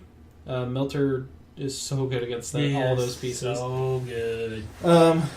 I decided first off that I wasn't going to play the runaround game with his pieces. I had 12 movement on my Absorbing Man Duo, and I was like, screw it. I based him first turn, 2 objects in hand, and I said, bring it. His War Machine Duo missed me, or his War Machine Prime missed me. The Duo couldn't hit me. I kept hitting Imperv or Super Senses. And I just started slugging it out. Like, I was outwitting defenses in like 7 damage, 6 damage, just swinging objects left and right within power and all this stuff. The Duo, just the fact that they keep spawning objects with their free action, as well as the fact that they make them when they kill people too, is crazy. Like, there's never a shortage of objects for you just to get the bonus damage out of. The cool thing, though, that was the War Machine Prime got to 2 tokens. I didn't want him to clear to 0 because I knew he could do the double, and he had Pulse Wave with like a 4 damage or whatever. So I waited till he had 2 tokens on War Machine, and then ran Grey Gargoyle up. So like I kind of waited. Like didn't move him that turn. I waited till he had 2. Moved Grey Gargoyle up. Grey Gargoyle tied him up, but it also locked him at 2 tokens where he could only clear 1 and couldn't be given the double power action. For 95 points, that Grey Gargoyle is great. My opponent hit me for 3 or 4, knocked me onto a 4 damage exploit on anyone with 2 tokens. Love that piece. Like, honestly, I'm going to be playing that Grey Gargoyle a lot more. He's a slow mover. I would recommend like someone that can carry him. Never be afraid to push him. He gets better as he gets pushed. His like 3rd and 4th clicks are his best clicks. He picks up invul and all this other stuff. He's got super strength, so if you need someone that can consume objects. Melter had great play. I learned a lot of pieces today that like I hadn't had a chance to play yet that I really enjoyed. Well, let's move into Just a Tip. This Just a Tip this week comes from a writer, or from a listener of the show who wrote us an email. And his tip basically, I don't want to read the whole thing in the language it's in, but basically he's saying that newer players or super competitive players should always be willing to kind of teach, older players or super competitive players should always be willing to teach new players and casual players the ins and outs of characters and help them even after the game, even if you just kicked the new player's butt. Like, if you have a few minutes after the match, go over, with the person and kind of teach them. Don't be afraid of sharing information. Like, some people, now this is kind of a personality type thing, but some people are too worried about other people getting better because they don't want the competition. You know what I mean? Like, if they beat a player and they have time to sit and say, well, you could have done this when you had this situation, or if you would have better odds if you did this. They don't want people to learn because they don't want the competition. But Will Holland's tip is just to take time to teach other players, and and also on the flip side, the more experienced or more competitive players need to realize that not every game and every event should be quote unquote game on, where I need to go all out and play ridiculous. GSX Magneto and Scarlet Witch. That was one where I wanted to go all out. Play ridiculous teams. You fucking did. Play the good team. Play your really good teams when it's time, and play other teams when it's not time. So thanks, Will Holland, for contributing. If anybody else would like to write us just the tips, send them to us at dialh4heroclix@gmail.com. We're going to move into our main topic and get this show moving along. We're going to talk about sets in 2014. We're going to go over what we are already confirmed to see as far as sets and events. Right now we just have one event that we know about. And then we'll talk about sets that we either want or we expect WizKids has a pretty good chance of making in 2014. So like I said, first we'll start off with what we already know is going to go down. The first sets we're getting are in February, and that is the Yu-Gi-Oh! Gravity Feed, which is has 30 some figures in it. Way more than that, like over 50. It's gigantic. I'll pull up that while I'm talking about that. It might be 60. We're also getting Superman Legion of Superheroes in February, which has a Gravity Feed, a 10 count booster bricks, and the Legion of Doom Fast Forces, which I'm freaking psyched about. Yeah. Yu-Gi-Oh! Will have 55 Jesus figures. Christ, 55 different figs and a 24 count Gravity Feed. A CTD I'm finally happy to buy because I won't be afraid of getting dupes every 5 seconds. You could buy 2 things. I'm really thinking about a case. Then in March we have the Cap Winter Soldier based off the movie. We have a CTD for that and a starter set for that. Then in April we get Days of Future Past. We get just a Gravity Feed, and then the Sentinel pack, kind of optional, more expensive pack for those. Are you going to buy a bunch of those Sentinels to play with Master Mold? I will definitely buy a couple. I'm going to have to be really choosy on what I buy clicks-wise, but I definitely plan on getting a couple Sentinels because Master Mold's the best Colossal they've ever made. Yes, sir. Or not best as in dishing out, like... But he's the best. He's the most fun, though. He's the best. Or she, whatever you want to say. He's the best. It is the best. Deadpool. We get that in May. That is also a Gravity Feed, a brick, and a Thunderbolts Fast Forces, which we're looking forward to as well. Some other ones that are not on the official website, but we already know that are coming, would be the Guardians of the Galaxy full set and movie set. The full set will be a full 5-figure booster, and then the movie will be a CTD. We have another Yu-Gi-Oh! Set that comes out towards the end of the year, I think. Yeah. I know that they said they have 3 sets planned. Yeah, I think what they were saying is they have the starter sets that already came. They have the February first main set, and then I think there's another big set. They have 3 full 55 figure CTDs planned. Okay, well the second one I think comes in the winter of 2014. And then they said they have a monthly OP event thing that they're planning too down the line. We are getting a Godzilla set. No details on exactly how many figures, but we saw that solicitation a long time ago. Off topic for a second. Have you seen the trailer for that movie yet? No. Oh gosh, it looks awesome. And then the last one we haven't talked about is the Return of the King for Lord of the Rings, which is supposed to be getting its own CTD set eventually. No exact date on that yet, but we know it's coming because we saw those in the Fort Wayne thing. Yeah. At the Alliance Openness. I'm kind of sad because I was really hoping they'd do giants or something in it for ints and Balrogs and all kinds of crap. It doesn't look like they're doing anything gimmicky for it. And then also don't forget that we have the War of the Light event, which will feature 2 separate sets that will switch. The first 3 months will be one set, and then the last 3 months will be a different one. So that's another 2 sets. So we already know of over a dozen sets, and just that one War of the Light event. So let's first talk about what do we expect would get made in 2014 as far either CTD or full sets. I don't know if we'll see another 5-figure booster announced for it. For the whole year? Yeah, I think... Dude. Okay. Let's think about 5-figure boosters. They have SLOSH in February. They have Deadpool in May. And then they're going to have... Say, when will AVX be over? March. So that means that the 2 sets for the OP kit are going to run from April, May, June, July, August. They would be up in September. I think they put out another 5-figure set in probably July or August, probably late July, early August. I think they do another 5-figure set. Oh, Gravity of the Guardians of the Galaxy is a 5-figure set. Yeah, but that's not till November. That's like summer, isn't it? I thought it was until the fall. Because they said it was going to be... That's around when they're doing the next event. You mean when the... Oh, that's for the next event? Well, no. The next event is going to be after War of the Light runs up, right? Yeah, but I'm thinking that it's going to be another DC event. They did 2 Marvels in a row. I think they're going to do 2 DCs in a row. Well, all I know is they said that AVX leads into whatever event they're doing next. Oh, they did? Yeah. That's freaking good. I don't want another Marvel event. Tired of these Marvel events. Marvel events are done. Oh, what are they going to do? Infinity Crisis and undo all Heroclix rules so you can redo them again? I wouldn't be. I have that on it. I don't disagree. I'm trying to look and see if Guardians of the Galaxy has an official release date yet. 1st August? Yeah.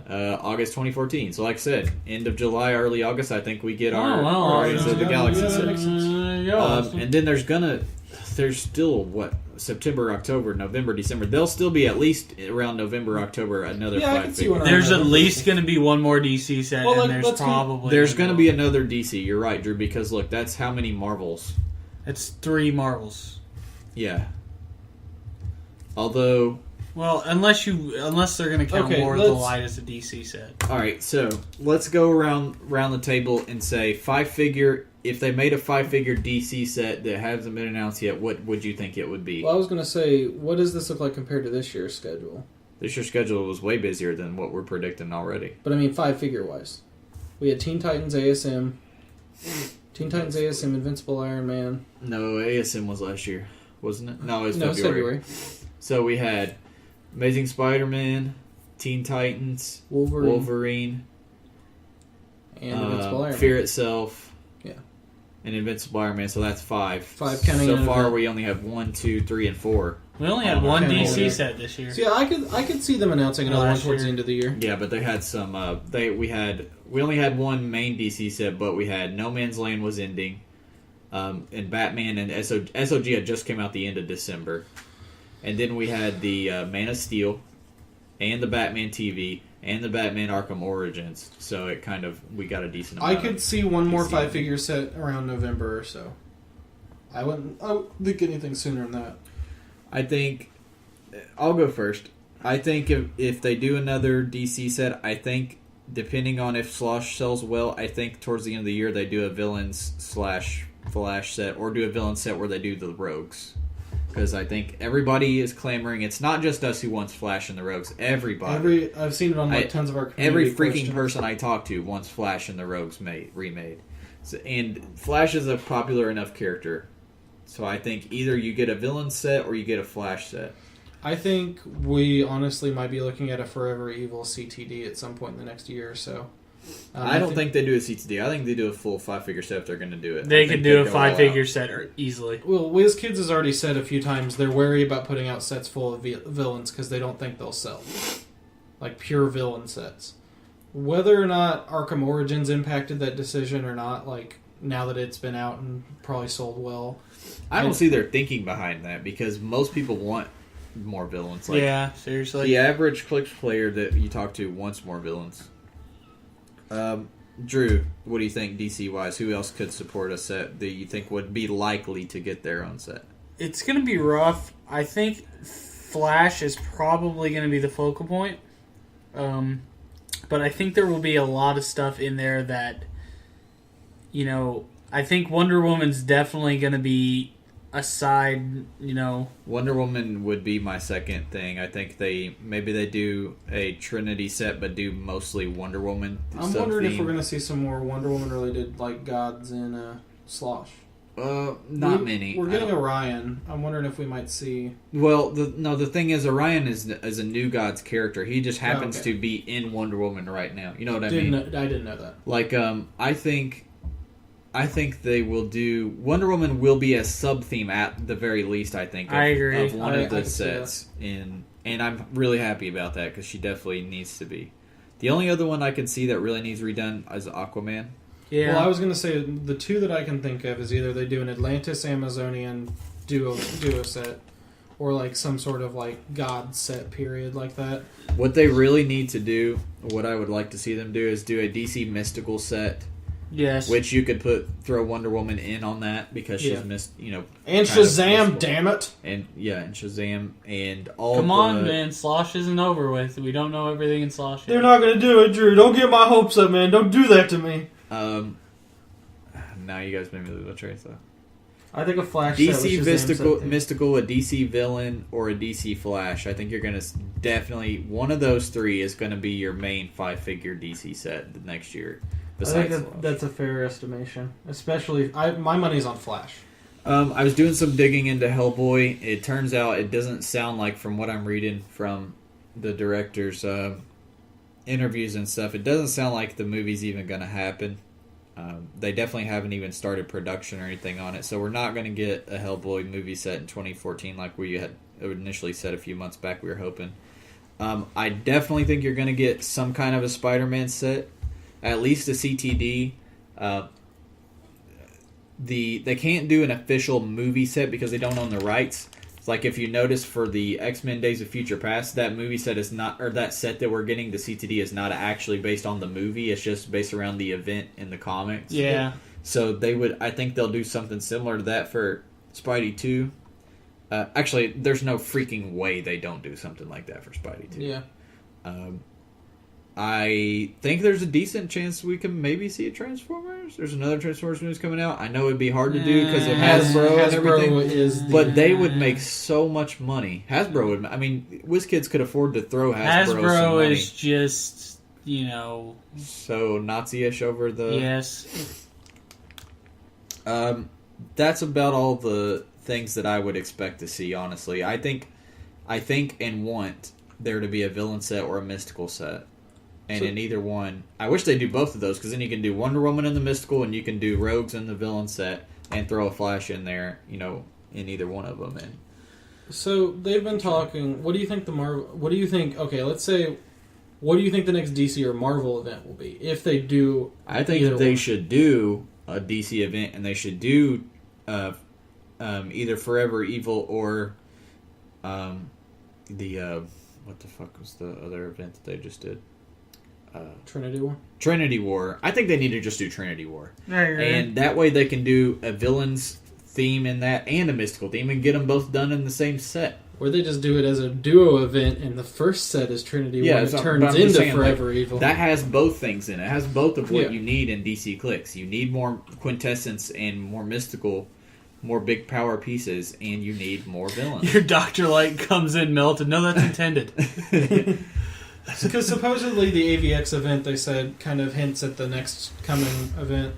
A lot of people have been speculating, like no one really... A lot of people are talking about they kind of want an Infinity event because it'd be out when Guardians of the Galaxy comes out. We already had an Infinity event. Yeah, What do you mean? Infinity War, a gauntlet. I know, but I mean, like, based on the current Infinity event. I know, but I'm just saying, they don't need another Cosmic event. And I love Cosmic. I don't think Marvel needs another Cosmic event yet. The other one people were saying is Age of Apocalypse. With, maybe the Seed of Apocalypse being the resource or something like that. No, I'm going to say Civil War. It's going to be... I think Marvel... I think Civil War will be the next 5-figure set. I think Marvel... I think Civil War's too obvious of a choice because they're really pushing the two sides to everything. Yeah, true. What more obvious is there to do than Civil War? Yeah. Have a special Cap, have a special Iron Man, have keywords that fit each one, and you can have Luke Cage with the Cap team and Iron. Have an Iron Man that can morph into Mephisto. You can. You can have Iron Man and Reed and everybody on the registration side. I just want a Fantastic Four set. Do your Oh, well, that's what we're going to get to Marvel. That was one of my hopes and expectations. I think maybe they won't do a full set on them. There'll at least be a sub-theme in something. They're big enough that, like, I mean, they have already had their own set with Fantastic Forces, but they definitely need one. Here's what I'm hoping they do. They do basically, this is my Marvel want / I think they might do, a New York City Heroes set. Where you can do, because all these figures need clicks. Fantastic Four and some of their main villains. Falcon. Daredevil and some of his main villains. Falcon. Although we are getting a Daredevil in Deadpool. Punisher needs a reclicks and some of his villains. Getting in Deadpool too. Isn't Falcon out of NYC? Kind of. I'm talking about like the classic, like Iron Man, Fantastic Four, Spidey, Daredevil, Punisher, Moon Knight. There's one that I'm forgetting. Besides Spider-Man. They definitely will do. There's no freaking way we get through 2014 without there being another big Avengers or S.H.I.E.L.D. set. Yeah, I fully agree. It's not going to happen. But here's the... We ain't escaping. Or it'll be early next. The thing is, Web of Spider-Man rotated. We got Amazing Spider-Man. GSX rotated. We got Wolverine and the X-Men and Days of Future Past. And those are fair points. Now, here's the thing, though. Guardians of the Galaxy is going to rotate, or Galactic Guardians. We're already getting Guardians of the Galaxy. Yeah. So we're not. I don't think they get. Like I but said, we're going to lose the Fantastic Four there. They have some pieces in Chaos War, but they have a lot more in Galactic. Fantastic Four needs to be redone. Period. But like I said, I think when they do the cutoffs, I think they leave Chaos War alone. I don't see them touching Chaos War. I agree. It would buy them another year before they have to do a full Avengers set. But I think 2014, we do not get away. We do not. There's no way an Avengers set, or at least it being a major sub theme in one of the sets. Avengers 2 comes out this year, doesn't it? No, next year. No, next year. Yeah. Yeah. I don't know. Marvel's a little bit harder to go with, I think, because their sets, like, you can really never. It's kind of hard to predict because, like, Spider-Man, I don't think any of us could have guessed the Spider-Man set would have been half monsters and mystical. Really. Okay, I'm tired of people saying that because the people who are in that set still are in a lot of Spidey books. Legion of Monsters. I know. Legion of Monsters are in tons of Spidey books. But I mean, had you told me that the Spider-Man set would have werewolves and zombies as its generics, I wouldn't expected it as much, but I don't have a problem. I think it's well warranted. It's a great set. No, that's not what I'm saying. I'm just saying it. They do have something to do with Spidey. Like, people act like they have absolutely nothing to do with Spider-Man. Like, they are in tons of Spider-Man books. The freaking Legion of Monsters is even in some Spider-Man books. It's been a while, but they're in it. They're in Daredevil a lot, who's another New York City, villain or a character. Like, and then you had the Sinister Syndicate sub theme, and then you had some of the Heroes for Hire, which is another like New York City, based book. Actually, a whole lot of that is Spidey. I mean, you got how many freaking chases that 8 chases for him. Then not counting Spidey 2099, the 3 different freaking guys, and the number 24 one. If you say there were a ton of Spider-Man. When it comes to predicting what sets they're going to do with what sub themes. If you say Amazing Spider-Man was not a good Spider-Man set, I will come up in there and I will... I love the set. Sure you.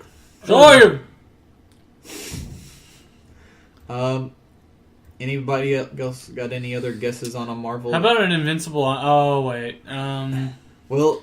How about a Wrecking Crew and Alpha Flight set? No, wait. Oh, wait, we got that.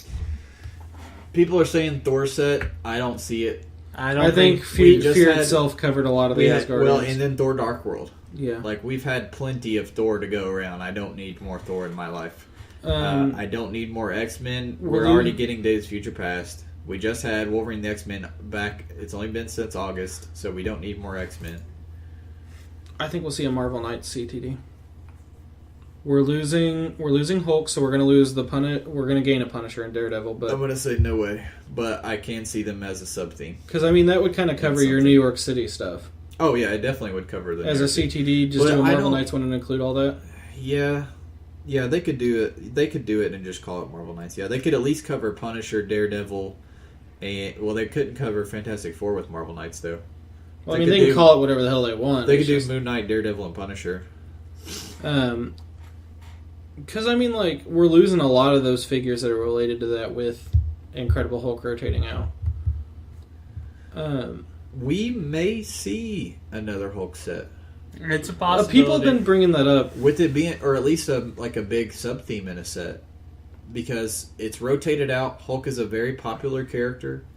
And some of the other characters in that set are no longer modern age either. Like, again, that's when Daredevil and Punisher got made. So now you don't have freaking Punisher or Daredevil. And you're going to get Daredevil in, you're going to get both of them in Deadpool. But I think they're going to spread it out and put the Red Hulk. Red Hulk's, of course, going to be through the Deadpool set.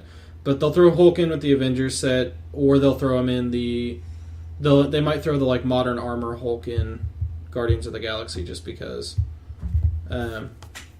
Sorry.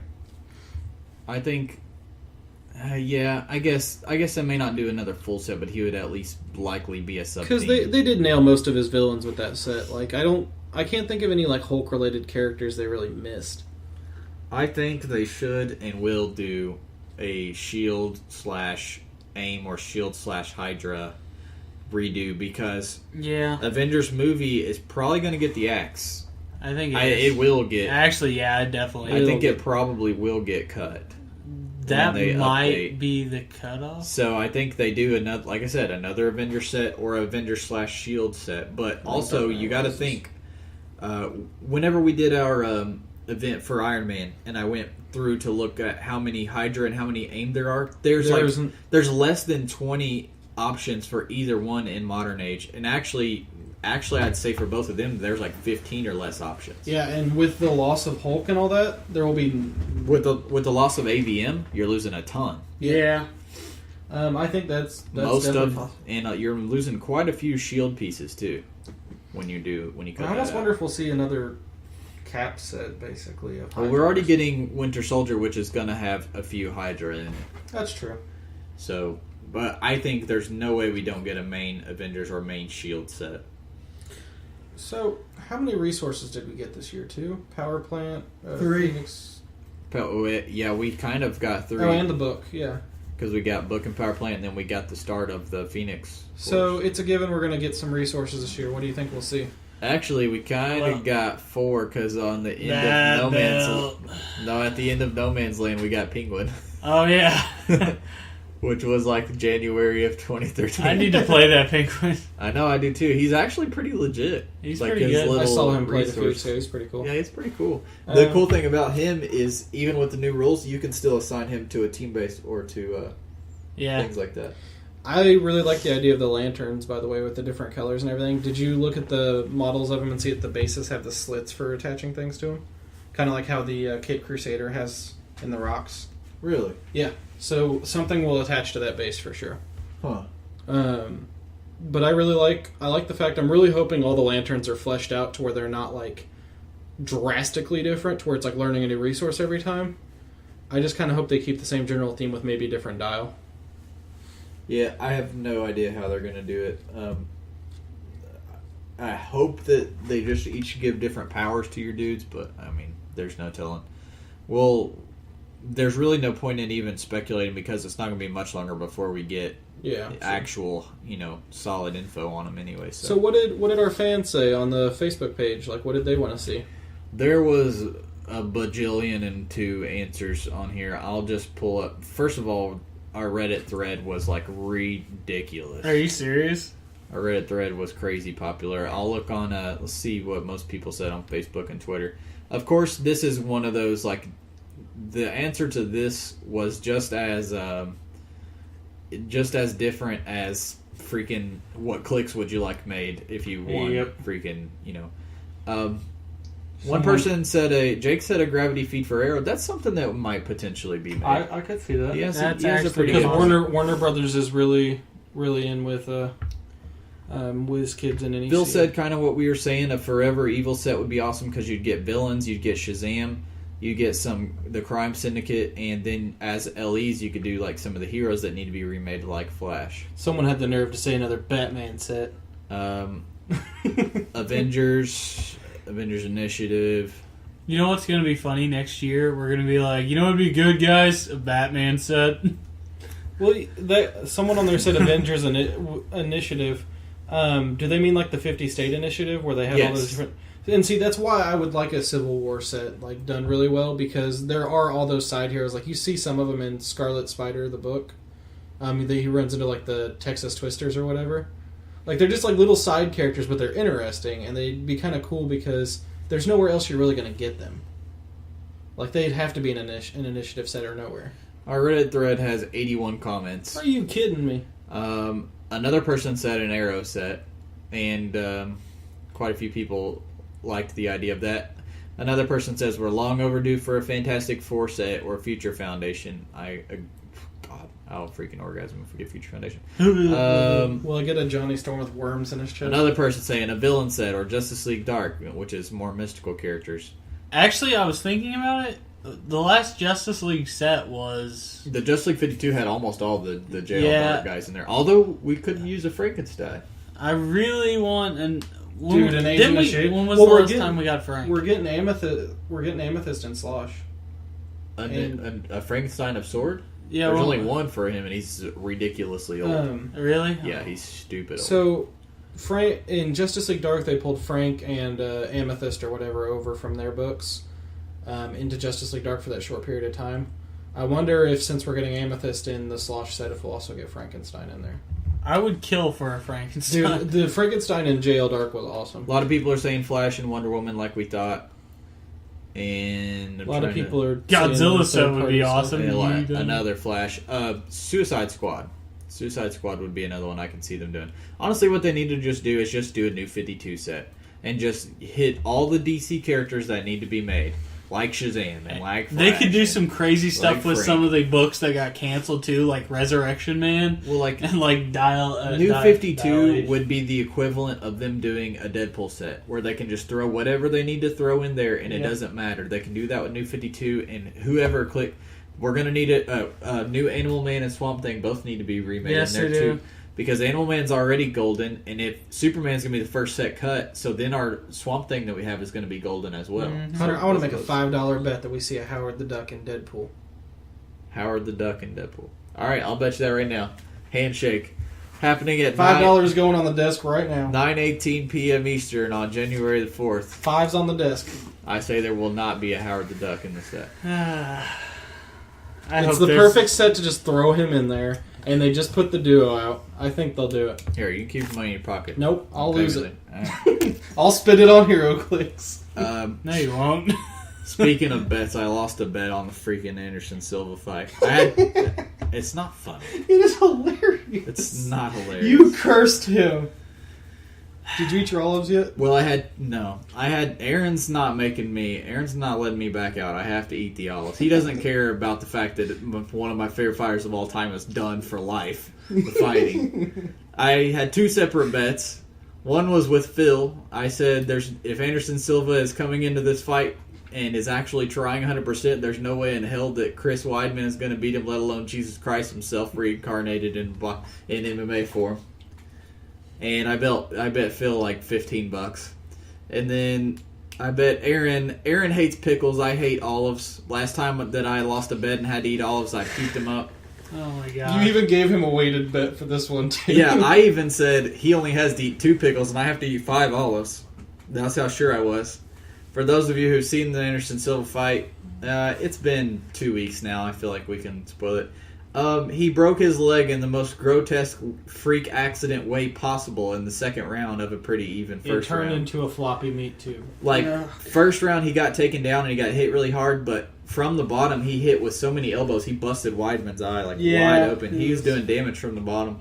And then so it was pretty even the first round. And then second round start of it, he kicked and hit Weidman's knee and literally cut directly through both his tibia and fibula. So they did like... He already had surgery. He said it feels good and he wants to get back already to training, but the doctor's like, no, slow your roll. Like, this is at least 6 months to a year before you can even walk on it. So, but anyways, Phil's another fellow MMA former practitioner and appreciate, really knows the sport. He was like, that was a freak accident. We'll rebet the money on another. He was just going to give me the money back. I was like, no, just keep it. We'll bet on back it out. We'll bet on another fight. Aaron messages me and he's like, yeah, so how about you eating your olives? And I was like, I'll eat the olives. I don't care. I'm just sad that Silva's probably never going to fight again in his life. He is probably. And Aaron's like, yeah, eat them olives, son of a bitch. I'm like, Aaron, salt in the wound. You can be a little bit sensitive. You have to give him some credit, though. It's not like he wins bets against you often. Like, you can be a little more sensitive. I would not have taken that bet for anything. It's not like he got knocked out. Like, this was a freak accident. Anyways, sorry. Chris Weidman, he checked those checks perfect. Yeah, I'm just saying, like, you never see somebody. I don't think I've ever. No, it's never happened. You'd never see somebody. Last time I saw a leg like that was that basketball. Kevin Ware last year in the. Let alone took him a year to come back. But see, the thing is, Silva's already ready to retire. He's old as crap, anyways. Yeah. You factor in the fact that you're never going to be the same after an injury like that, A, and then B, it takes you a year to even come back, and you have to get back in shape. You have to retrain to that point. At 40-some years old to fight, it's not going to happen. He's done. Even if he comes back, he's not going to be anywhere near at what least he still has 7 more legs. So that's why I'm really sad, is that one of my fighters is, Yeah, anyway, because so I'm I'm betting. spider. So we got a $5 bet that Austin thinks Howard the Duck will be in the set. All right, fair enough. I think it's a decent shot. I really want him to be in there. As you said, it's one of those sets where they can literally just throw whatever the hell they feel like it in it. And I don't see him in any other sets, really. And I think it'd be nice to have a modern one to merge the duo While into. we're making bets, let's predict Super Bowl. Let's predict the Super Bowl game and who we think is going to be in it, and see who gets the closest a few weeks from now. Rams versus Lions. All right, you automatically lose. Drew? The Chiefs? No. Yeah, it's kind of cheap because they already know one team that's not going to be in it. Broncos, Panthers. I was going to say that exact same thing, and I think Broncos will take it. That's who I said was going to be in Broncos Panthers. Okay, since you guys are stealing my fucking Broncos Panthers that I said in the truck earlier today, I'll go Broncos Seahawks. Just because it's. I bet you cheer for the Steelers if they. Well, we can't all go for the same. Hey, how's that field goal unit for Kansas City doing, Hunter? Don't you start your shit with me. Oh, the motherfucker didn't miss any kicks today. He was dead on. He was ready. But when the Steelers' playoffs hopes are on the line, Lieutenant Dan could have made that field goal. Anyways. Dan, you got new legs. You still can't kick. All right, Hunter says Broncos, Seahawks. You guys say Broncos and Panthers. We'll see what happens. Do you think the Panthers or Broncos will take it, though, Drew? That's what matters here. I want the Panthers to win. Okay, so Drew's got Panthers. I got Broncos. All right, fair enough. I'll go Seahawks over the Broncos. Although I would cry if that happened because I really want Peyton to get another Super Bowl before he dies.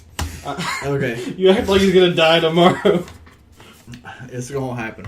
All right, let's move into some community. We got a lot to talk about community. Weekly question again was, what character would you like shown to have in the 2014 set be kind of based around? We just went over them. Most people said Flash and Wonder Woman, like we said. A lot of people said kind of villain sets, and everybody else kind of had random things. I do really think that the Arrow set, I think that's something, an Arrow set's that's something I hadn't thought about, that actually it might be feasible, is doing an especially Arrow set. Since the Arrow roster is starting to branch out a little bit. And it's getting to be a little more popular show, too. All right, dial design. We're starting off the first week assignment of January. And my assignment is going to be create me a figure who has a minion power. And it has to be a DC or Marvel character only. Oh, wow. Why did you just steal everyone's idea, huh? Huh? Me and Austin were talking about doing this. Oh, you were? No, not really. Oh, I was like, what? I was going to say, you can do it next week. I'll do something different. No, we'll just do it every week. All 3 weeks, different minions. Minion powers everywhere. If you guys are unfamiliar with minion powers, it's basically when a figure has a power that kicks in when they're within so many squares of another figure who shares something like a keyword or a certain name, they'll get bonus points. So like if Kryptonian scientist is within 8 squares of someone with Kryptonian and higher points than they get willpower or something like that. Or if a shield agent is within somebody who's 50 points or more with the shield keyword, they get +2 attack or something like that. I want a figure with a minion power, whether they've been made before or not, but DC or Marvel only. If they don't put an italicized minion before the power, they're disqualified. All right, there's another caveat for this. Let me write this down. I will give you 0 points for your dial. Minion italicized. Especially the bold the italicized. Bold. No, bold the italicized on the paper. Oh, hold on. Let me go back over it. I hope no one's getting their information from this podcast because this is terrible. It's kind of sad. We're probably like hamstringing our listeners. Best build. We got a new... This is a pretty dang straightforward, easy one for you guys to submit, so there's no reason for you to not shoot us an email at dialhheroclix.gmail.com. Dear God, Hunter, you're opening the floodgates. What are you doing? All you need to give me is a 300-point theme team. Can be named, it can be generic. Either one is fine. 300-point theme team, modern age. Everything goes, that's modern age. And the only caveat is going to be during the game, I have some random battlefield conditions, and I'm going to assign them to each table before each round. They'll change. So build me some teams that ignore line of fire and all that fun jazz. And so that's pretty straightforward. You can submit the best builds to us at the email or on, there will be a Reddit thread for it in the Heroclix subreddit, and it will also be on hcrealms.com. And dial design, it will only be on hcrealms.com. I want to thank Mr. Holland for sending us that just the tip this week. And also, I want to note that I have a new YouTube series on our YouTube channel for the rules explanations. I did the first one on Malekith from Thor the Dark World, and you can also apply everything in there to Iron Paladin, who is the chase, except his only kicks in when he does a close combat attack. Iron Paladin's seen some play. Yeah, because he's basically a cheaper version of Malekith. Whereas we had complaints because Malekith takes up your whole team. Yeah, Malekith is really good, but he's just so expensive. Iron Paladin you can kind of just toss on there as a secondary attack. So you guys go to our YouTube channel and subscribe to that. Check out that video. A lot of people, I just put up yesterday, but it's already getting good reception. A lot of people like it. Do they get to see your pretty face? For a few seconds. See, you heard it here, folks. Go register on the Dial H YouTube so you can see Hunter's pretty face. That's my clean-shaven face, too. The beard's gone. Feels weird. I gotta grow it back out. I don't know if that's clean shaven, huh? I just shaved it's like yesterday. Dirty shaven. You got some hair there. I shaved yesterday morning. Well, it was clean shaven when I did the video. Okay, there you go. Yeah, enjoy that while it lasts because the beard's coming back. It's too cold outside to not have a beard. Are you gonna go the Andrew Luck neck beard? I might. We'll see. I don't know. Are you gonna go back to the Amish? You're gonna look like Mose from The Office. I did look like Mose. You look just like him for like a week. It was bad. All right. But yeah, go check that out. And if there are any other figures that are giving you guys trouble or that you'd like further explained, you can either comment on the YouTube video or you can shoot us an email on Gmail and let me know what figures you guys would like to see me make a video on. I'll try to do those once a week. Once a week, I'm going to try to either do one of those rules or a starter set review or some kind of review. All the episodes are now, every single one of them's now on there, and I will keep putting them up as soon as we put out, episodes on iTunes. So if you guys would prefer to listen to your podcast on YouTube, you can now do that. Same day as I put it on iTunes, it will be on YouTube. And like I said, if you subscribe to our YouTube channel every week, you're going to get at least one new video, something Heroclix related, and providing you some cool information. Nobody else, to my knowledge, does that rules explanation, type series. That was actually a suggestion from a listener, and we appreciate you guys, giving good ideas, and just keep sending us ideas that things you'd like to see, and if it's feasible, we'll make it work. This is our podcast as much as yours. No, it's mostly ours. I was going to say, you said it backwards. You should have said it's their podcast as much as it is ours. Yeah, close enough. That's what you meant. I don't give a It's damn. the thought that counts. We talked about episode 25. Reception has been astronomically good.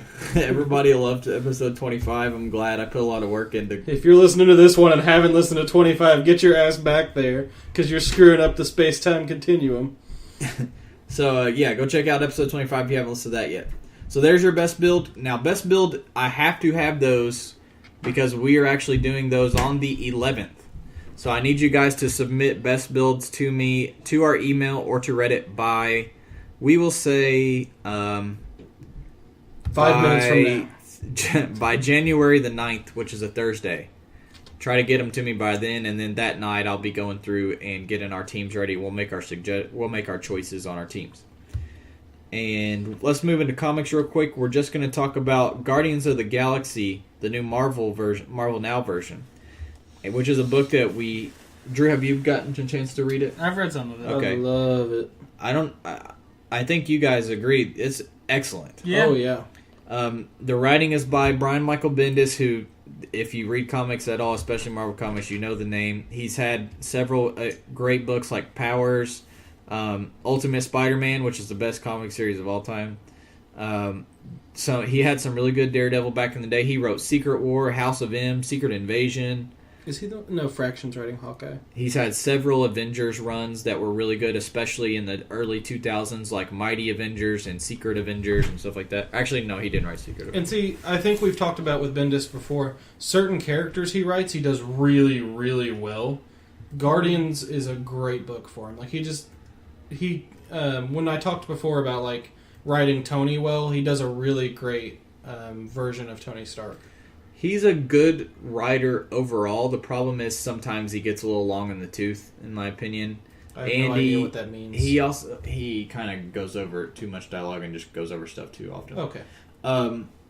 But he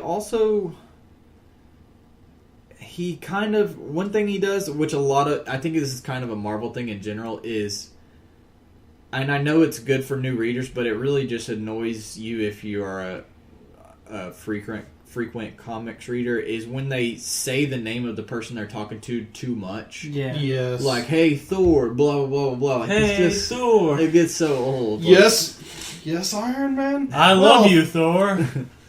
Kiss me. But, Iron Man and Thor. There's your fanfic for the day. But Bendis is a very capable writer. Like I said, Ultimate Spider-Man is my favorite comic series. He had some of my favorite issues of Daredevil back in the late 90s. And then Secret War, House of M, Secret Invasion, like those are all great series. Well, Secret Invasion's kind of You know what I love about Guardians right now? I love the artist. Like, whoever's been doing the art's been doing really artist by Steve McNiven, who did Old Man Logan. Oh, really? And Civil War. So the dude, he's kind of a relatively new artist, though. He's only been around for less than 10 years. And artists usually, I mean, I know that sounds like a long time, but most of the artists you see that do big books like that have been around for a long period of time. They earn their right to do So this guy's books. only been around for about 6-7 years. I love his art. I like his facial expressions. Like, that's one thing he does really well that I think helps convey things. A lot of artists really can screw up the facial expressions. I can't think of any examples like offhand, but you know what I'm talking about, where like you're reading a book and you're looking at a character and you're like, you can tell by their words they have an emotion, but the art really doesn't show it. Yeah. I freaking love, like, when they said New Guardians of the Galaxy, I was kind of the same way that I'm looking towards this Moon Knight type thing. I was like, yeah, an awesome character or group of characters. I'm sure it's going to suck, but I'm still going to like it anyways just because of the characters. But then it turned out to be really freaking good. I'm kind of sad the Moon Knight's keeping the 3 different personalities, though. Is it? Yeah. Mother love, man. That's such I thought that was such a stupid. It's such a cop out. Yeah, it's a gimmick to get. It's Tim Allen. Tim Allen. There's a caveman episode of Dial H for Heroclix. You know who was a good guy? Who? Who's a really underappreciated person in the universe? Who? It's the fucking next door neighbor on Home Improvement. Yeah, What was his name? Mr. Wilson. Mr. Wilson. Damn it, Drew! You know everybody. I am a popular guy. But anyways, excellent book. Highly recommended. Art is excellent. The cast is excellent. It's basically the same cast that was in the early 2000s, with the exception of they've added Tony and what's her face is gone. Phyla is gone. But other than that, it's the same cast that was in the last. I love Tony and Gamora. Like, that's just my Oh, favorite. It's really well written. The art is excellent. They really dive into Star-Lord at the start and have King Spartax in there a lot. and it really is kind of focused behind Star-Lord a little bit, but it has such other stuff going on. The character dynamics are just really great too, like between each, like Groot and Rocket Raccoon, or Rocket and Tony, or Star-Lord and everybody. It's one of the better, if not, well, Thor: God of Thunder is the best, but it's one of the, I would put in the top 3 Marvel books right now. I fully agree. I mean, that and Thor: God of Thunder are my favorite Marvel books. It's one of the main ones I look forward to every issue. Have you got caught up on Forever Evil yet? Yes. Did you read the latest, like, number 4? Yes, 3 and 4 were very good. All of them have been very good. I mean, like, they kind of overhyped, like, where the Justice League's been the whole time, I think. But I'm really enjoying it a lot. Like, it's one of my more favorite events so far. Well, in JLA, it's been showing it the whole time. Yeah, I know. They're going through. But I mean, like, when it first, like, went down and they were like, the Justice League's going to disappear, like, they made it sound like something major. I just really love the whole dynamics behind Lex and Bizarro. I like the new version of Bizarro. Like, there's some people giving it crap. He's basically Bizarro. Yeah, same Bizarro, pretty much. And Black Adam and Black Manta. Like, it's awesome. Black Adam getting his jaw broken made me laugh, because every time, you know how Black Adam's such, like, a pompous douchebag? Yes. It's like every time he wants to complain, he mumbles, and Lex, like, makes some smart-ass comment at him. Black Adam is the Austin Smith of DC characters. I could believe that. Except Austin doesn't have amazing strength and speed and but I have quite a nice chest. Quite the opposite, actually. I love you guys. So both buddy. Of those books highly recommended. Guardians of the Galaxy on Marvel side and Forever Evil on the DC side, especially if you enjoyed Trinity War. Which you should have. With the ending of Trinity War, at least. Because it was a video game. So I want to thank you guys for listening, and next week we will be back. Same time, same schedule. You can shoot us an email if you have any suggestions for just the tip. Best builds. Remember, this week I need those by Thursday.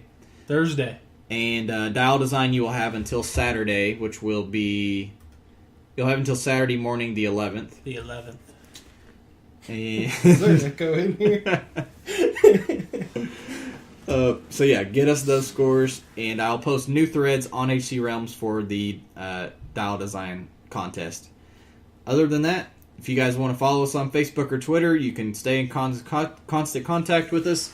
You better damn follow us on YouTube. We chat on there about new pieces when they get spoiled, and shoot out the community questions on there, and everybody always has interesting things to say. It's cool to see everybody's different opinion, what they would like.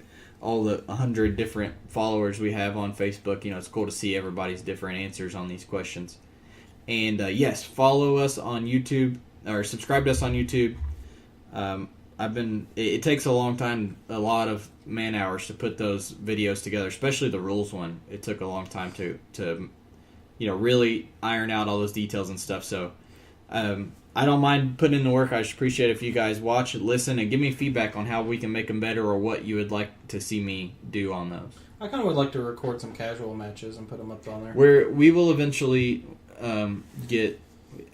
The problem is getting I need to get a hold of a tripod that really fits this camera, and this camera dies too fast. I may end up having to get another camera, but right now I'm so broke I can't get it. I just want to record Drew flipping the table in anger like he does every time, and then he storms off after he takes 3 damage. The problem's not going to be the actual filming and production. It's going to be the camera, getting a hold of what we need to do that. So that will be something that I guarantee you will happen in the future. How soon I don't know, but it will happen in the future. So thanks guys for tuning in, and we will see you next week. Later.